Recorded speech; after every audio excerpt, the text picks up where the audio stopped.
bashigikira aba artiste bari muri kino kibanza.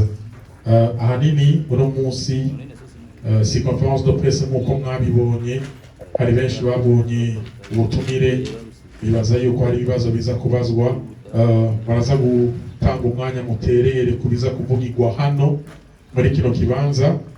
Nk'uko mubibona inyuma yanyu ni kwifurizanya umwaka mushasha wa 2023 kugira ngo tuwutangure twese tumeze neza, tuwutangure twese dufise ihangiro rimwe ryo kubona umuziki w'Uburundi uriko uratera imbere. Ariko kugira ngo Bface on the floor abe yicaye hano muri kano kanya muri kino kibanza, nuko abantu bamufashije batari bake kuva agitangura.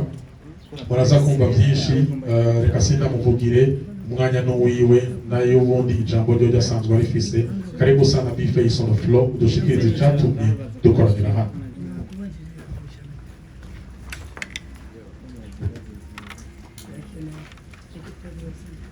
Miriwe neza. Yesu ashimwe cyane. Assalamu alaikum kwa Islam. Mbonera naberewe none. Nasokoje uruhanika, ibintu birakomeye cyane. Yena. Ibintu birakomeye gose. Bo nibaza ko resume yayivuze ya micro icadukoranije hano. Nibaza yuko murabimenyereye kenshi yuko conference de presse kenshi bakoranya ama media ari kugira ngo bababwire ama projet, bababwire ibintu bijanye n'amakontra, bababwire ibijanye n'ama album, ama produit yo ku brandinga. Ariko jewe nta kintu cyatari na cyatumye ndabahamagara. Nibaza yuko mu ijambo ngira ndababwire mushobora kuvyumva ivyo nashatse gushikako, ivyo nabateguriye. Nashobora gusubiramo kubaramutsa abashinga naye bapfasoni rwaruka, tugira amahoro. Tugira amahoro n'iterambere ry'umuziki mu Burundi bwacu ngaha.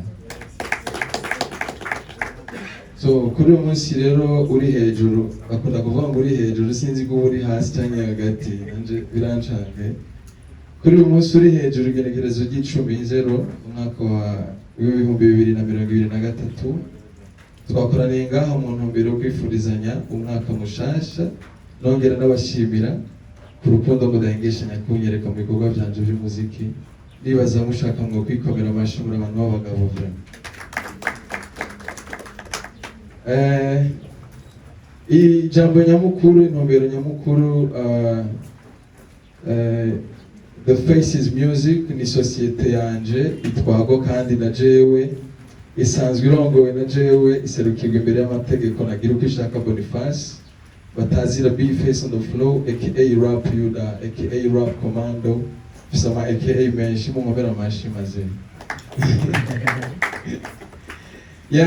Yaramutse ikoranya mu ntumbero yo kwiforezanya no gusangira umwaka mushasha wa 2023 ngo uzu utubere umwaka w'iterambere n'amagara meza.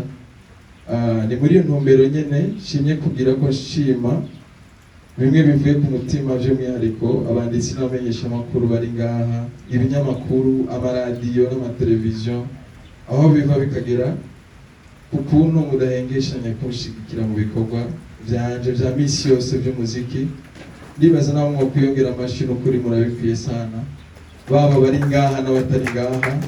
Ndumva neza yuko nobashimira bivuye ku mutima. So ahangeze uno munsi ni kubera mwebwe vraiment. Imana ibamezagirire muvuge amen. Amen. Yes, urugendo rw'umuziki murabizi ko ntihuriwa rworoshe. Jewe ndakwije imyaka hafi ishika nka 10 ndiko ndakora n'umuziki. Murazi ko umuntu agenda ahura na byinshi, ariko nimwigeze mucika intege muhengeshanya kuva hafi. Murabizi umuntu aramanuka akaduga ukamwirira ko bakamuha indaro, akanyoterwa bakamuha icanywa. Abo rero ni bamwebwe bankoreye ivyo bintu, mushaka mukoma amashyi kubera murabikwiye kandi vraiment. Nimurambirwe no gukoma amashyi kubera murabikwiriye sambulaye. Kenshi iyo umuntu atanguye urugendo rw'umuziki ni bake batahura ivyo arimo. Hariho benshi muri mwebwe mwangwanye ko mutananzi, atari cyo dupfana kabisa.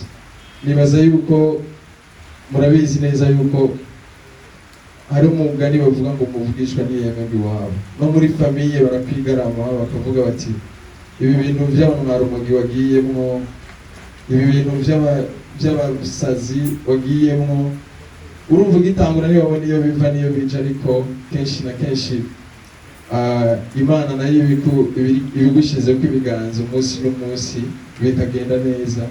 Kuri uno munsi byahindutse akazi, ushaka mu bakomera amashyi Imana kweri.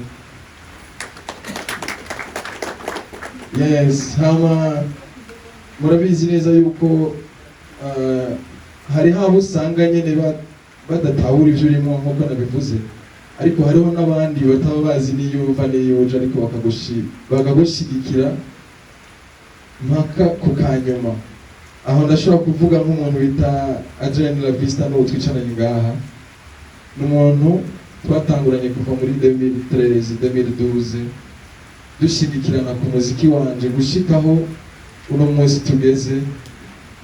Nibaza yuko hariho step muravyibonera n'amaso yanyu bivanye n'umuziki aho natanguriye naho ngeze. Ni kubera ko harimo ivyiyumviro vyiwe, harimo umucango munini wiwe.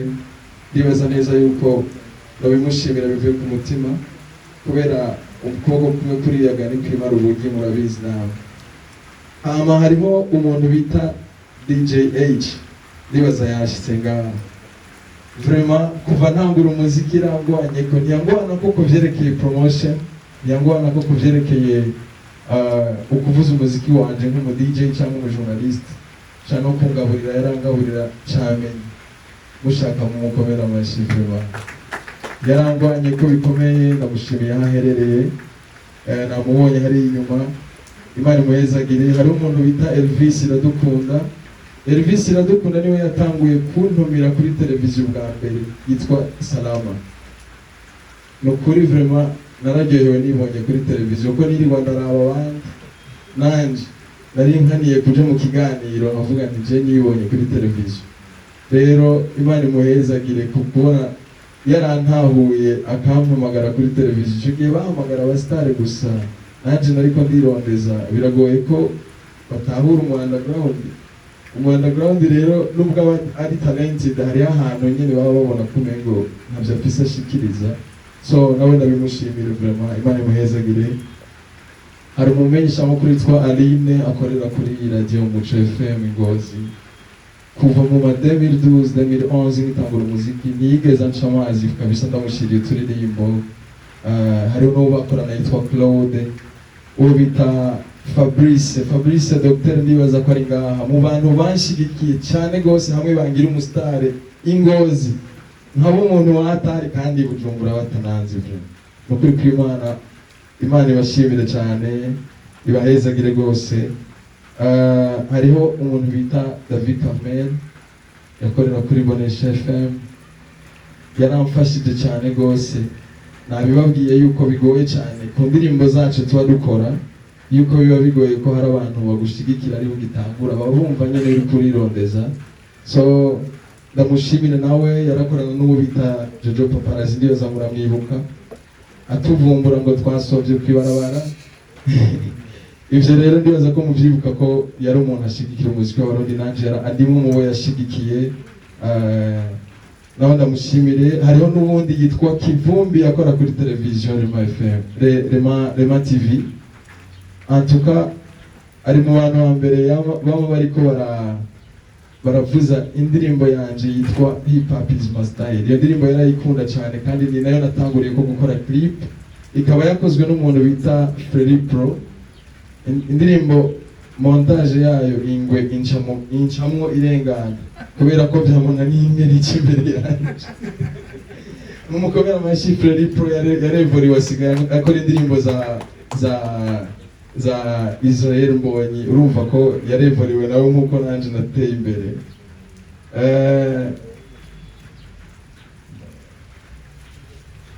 Ndacabandanya kandi murabizi yuko nubwo nakora umuziki sinigeze mpeba kwiga, nabandanije mpambana. Ikindi mutari muzi nuko jewe nari umupapa, nariyigisha nkongera nkariha loyer y'inzu na ratio atandukanye nsaba na stilo mu nkomera amashi kuri diplome nabahamagaye abantu bose kuri diplome atandukanye azimya aho niga murazi ko bitaba bigoye bitaba byoroshe plito mu nkomera amashi tumura umugabo sambu hariho umuntu bita Alenova yanyakira nambaye uniforme mvuye mu ngagara ndaterirege ntagira na yabisi akaza nyine akamfata nk'umusitari sha nanje ndumugoro ngaho Imana iguhezagira uraza hariho ubundi bita De Santos barakorana kuri Culture mugabo ibiganiro bitandukanye nawe ndamushimire kuko ukuntu yanyitwararika atabona iyo nje niyumva hakabaho Amido Hassan sinzi ko yaje ngaha nibaza yuko nawe vraiment nukuri Imana iguhezagire sana kuko mwanyitwararitse nanje ndumuntu wo ngaho nyene mba numva naje yewe sinabona iyo nje niyumva ariko narabikunda kuririmba nibaza mu nshingire nta ego hama hariho Pasteur Bagenzi yashigikiye George nyene yashigikiye abarundi bose abaririmbyi bose b'abarundi murabona yuko umuziki wacu yatangiye kuwushira ku ma platforms tutaramenya ukreya amashene yacu mu makungu nyine abantu batari mu Burundi bashobora kubona uturirimbo twacu akaba kandi yaramfashije no kubijanye n'uburyo ataho ndishikana Imana imuhezagire nawe hariho umuntu bita Sigisper nawe yaramfashije ku bintu bijanye na ivyiyumviro ama ide cyane no uvuga nko ku ndirimbo zitandukanye ashobora kukubwira ati ibintu byo guteza imbere nibi so ibiguteza imbere nibaza ko atari uburyo gusa nibaza ko ivyiyumviro birahagije hama hariho umuririmbyi yitwa Obelix ndibaza ni ngaha ayisinzi ko yoba yarashika namutumiye canke ndamuvuze kubera ko niwe umuntu wa mbere twatanguranye umuziki turi muri groupe yitwa Injishi Peace iyo groupe umuntu wa mbere yatwakiriye muri studio yitwa Akestan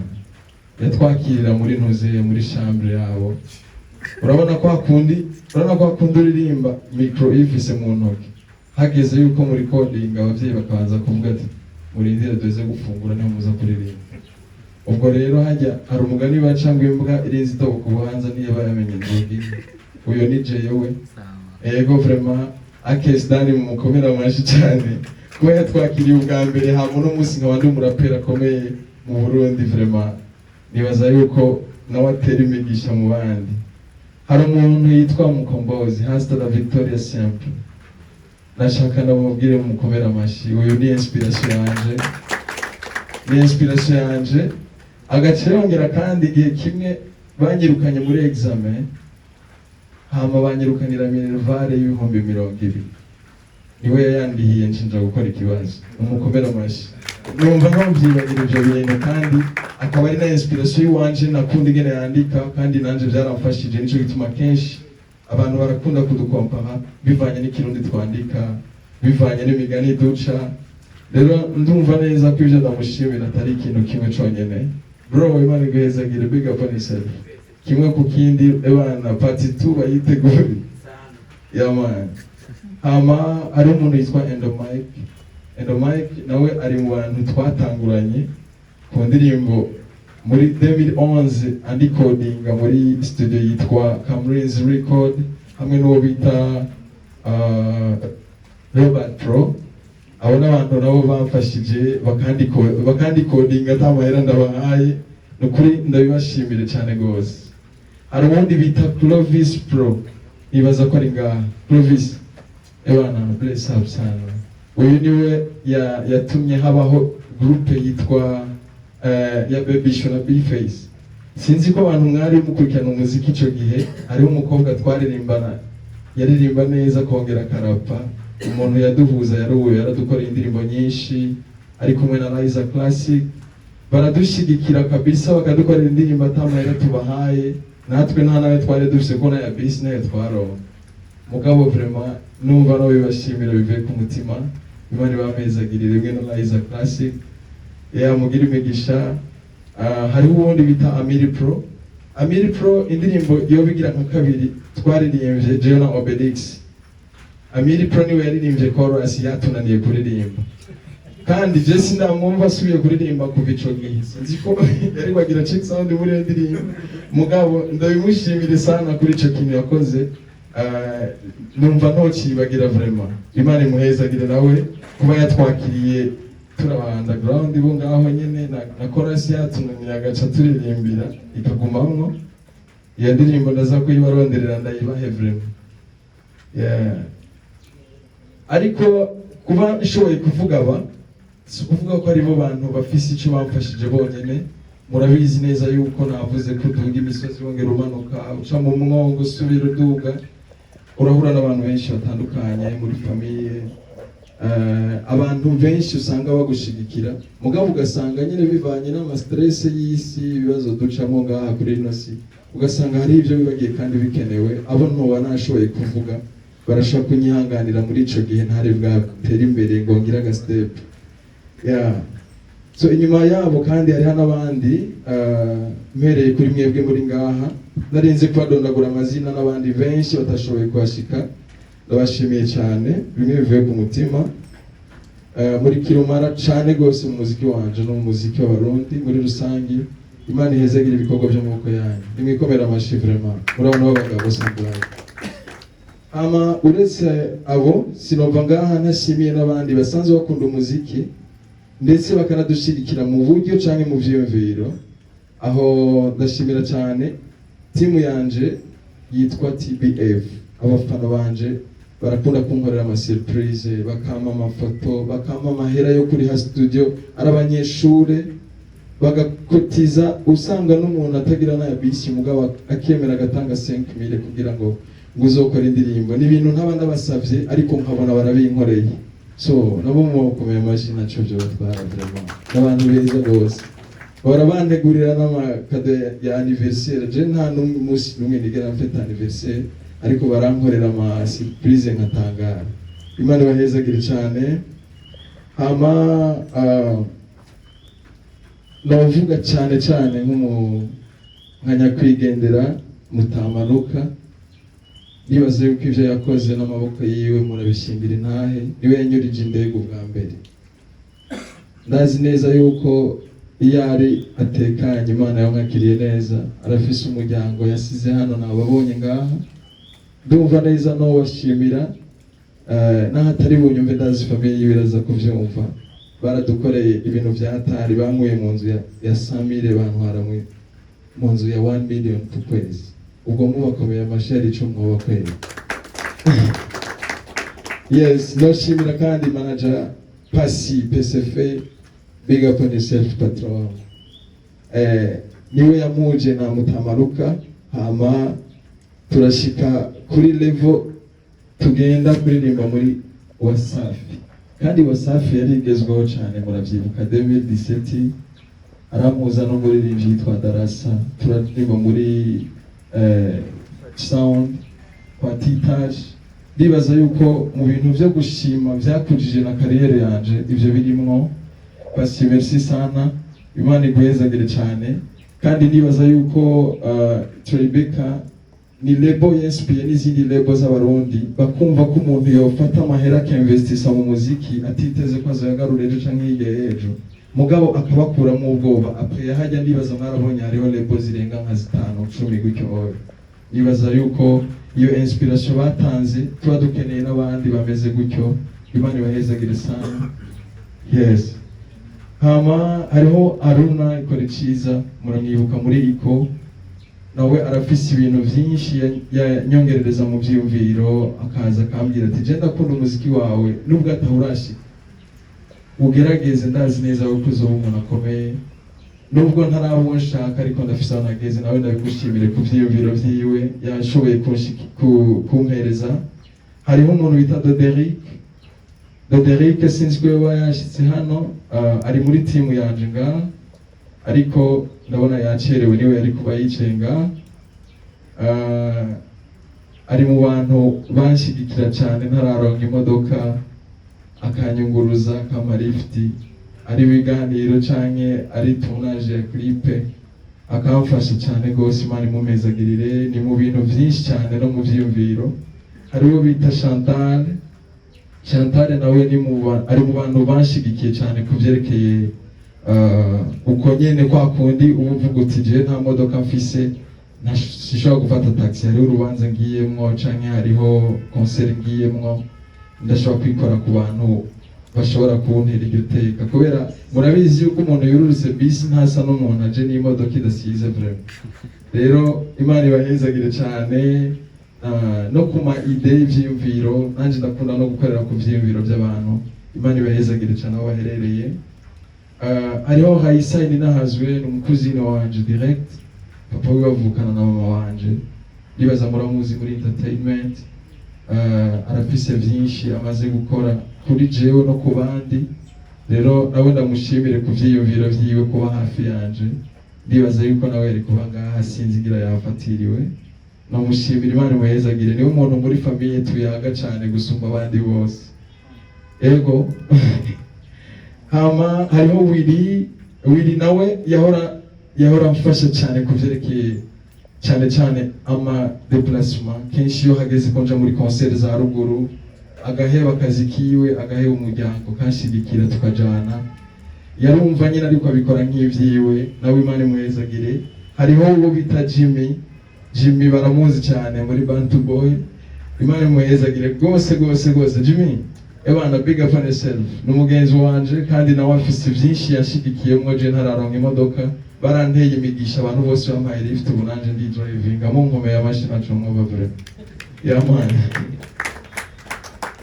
Hariho Claude Nikondeha wa Kazoza Finance, Imana imuhezagire, nawe arafise vyinshi ahora nshigikiramwo mu buryo kubijanye. Murabona ko kenshi murabona yuko mfata indege nkagenda gukora amaklipe Dubai, Zambia, haba harimo imicango y'abantu benshi cyane usanga bakunda umuziki wanje, bakavuga bati jewe vraiment uko biri kose ndakunda indirimbo zawe, sishobora kuguha amahera yose utegerezwa kuriha mugabo no guterera. Rero abantu bose nabo ntaza kuvuga ngaha, umuntu wese afise icyo yakoze, ndumva neza yuko no mushimira, kubera ko naho bayampaye sinigera ndakoze ibindi bintu, nderekana projet ama produit ivyo bayampereye nkavyerekana. Ndibaza muhora mubibona ko amaklipe yanje basa neza, kandi nyene urumva mba navyitwararitse kabisa, urabona ko bisaba amahera menshi. Ivyo byose biva mu maboko yabo. Hariho bita Jamari 04, ndamushimira ahaherereye hose, Imana imuhezagire rwose, aranshigikira cyane kuvyerekeye uburyo iyo hageze umuziki wacu ushaka gukora umuziki mwiza usaba amahera menshi, ariko iyo utayafise naho ugaca ukora ibibayabaye, ni hahandi uza wumva baplayinze umuziki muri salon, ukaza wumva umuntu arinamuye ngo mbega washaho uko umengo wabasize amamesa, cyangwa ukaza wumva ngo next, ntibamenye yuko byahaye n'iminsi wamaze n'uduhera warikokoye urarubusa. Bagerageze baze baradushigikira uko bimeze kose, akarizo kimenekeye agaho gahambije vuba. Hama hariho Dieudonné Nahimana wo bita Pasteur, burya ni gake uzobona umupasiteri ashigikira abasani bantu batwebwe, nukuri kw'Imana mumukomera amashi. Ifo kubona abapasiteri benshi baba bumva bo kujija, bakakubwira ati ivyo bintu Imana iravyanga uzobivemwo, kumbe wowe biragutunze na famiye yawe, ariko wowe warakubwira ati jewe iyo ndirimbo yawe nukuri kw'Imana ebana ufise imisitari irarengeje hajyana warangije. Biragoye cyane kuvyumva ku mupasiteri. Hariho n'uwundi mupasiteri kandi yitwa Ferdinand, Apotre Ferdinand, Imana imuhezagire, yabwiye yuko yisonzesheje kugira ngo ntware Tagata na Primus Star, kandi byagenze uko nyene. Mumukomera amashi samblage, kandi nitwari tuzinanye, ndumva neza no mushimira rwose vraiment. Hama hariho Madame Yvette, nibaza ko bamumenyereye kuri ni manager wa Andy Mwag, nawe ari mu bantu bahora banshigikira kuva kera cyane, guhera ku vyiyumviro, akakubwira ati burya rero ijya ndirimbo wakoze hari ibintu bimwe washizemo bidakenewe, next time uzohindure. Nibaza ko nivyo ari ibintu byo gushima, arashobora kumvisha ingene umuntu akwiriye kuba umuntu umustar akomeye, ashobora ku represent igihugu. So afise vyinshi vraiment amaze kumfasha, ndamushimire cyane. Hariho Donel niwe yashoboye kumpa kino kibanza, kandi nawe ari mu bantu basanzwe bansapotinga mu muziki wanje, ugasanga nk'ubu dufate mvuga nindagiye aha n'aha, bisaba bije amahoteli, bigasaba itike y'indege, bigasaba kuriha umudirector, gukora ibi n'ibi, amakolabo, arimwe mu bantu bahora banshigikira ku bijanye n'uburyo. Imana imuhezagire, nawe ndibaza ko ari ngaha, murabona ko yaduteguriye ikibanza ciza, ari muri ville, murabona ko hatagoye no gushika. Imana imuhezagire na timu yiwe yose mubo bafashanije hano, iyi decor hakaba hasa neza. Hariho kandi na Oscar Fashion. Oscar sinzi ko yashitse ngaha kera ari he. Ebana, big up on yourself patron. Wowe n'umuntu w'umugabo vraiment. Kera jewe ngitangura umuziki, amaklipe yose nakoze, impuzu zose zarizo ntiri umujama wanje yitwa Joe Khalifa, bamwita Joe. Abantu benshi baramuzi mu bintu by'amafilme kinanye na ba Gasore. Je ndumva neza yuko noshima kubera ko yaranteye imigisha, narakunda kuberwa ariko atamahera mfise, nkacenza nyene ndamutira kandi n'ivyamujena. Ndumva neza yuko nobimushimira gushika uno munsi. Rero mu bantu babandanije banshigikira ku vyerekeye kwambara, kwa Oscar ndagenda nkatora impuzu nkambara, naho n'abafise amahera aranyihanganira naho hohera umwaka. Nukuri ko Imana mukomera amashi kandi nabikorera jewe jenyene n'abartiste benshi baba. Imana iguhezagire boss wangu. Hama hariho umuntu yanyakiriye muri Zambia yitwa Pascal, yaranyakiriye neza, aramfata neza, aranyubahisha imbere y'abajya baririmbyi bahari. Urazi benshi bifitiye amahera n'abamiliyoneri kabisa. Yibaza ko mwabonye cortege abingene banyakiriye, inyamiduga yose nibijya muri rimbi. Rero je nanje ndimwo nabona ni none kweri ko bamaye agaciro, nanje nzi neza yuko mbona natera irege bafise imiduga ngiyi. Ubwo biraza koroha nibamenye ubuzima bwanje kweri niyikora bizokorwa kweri.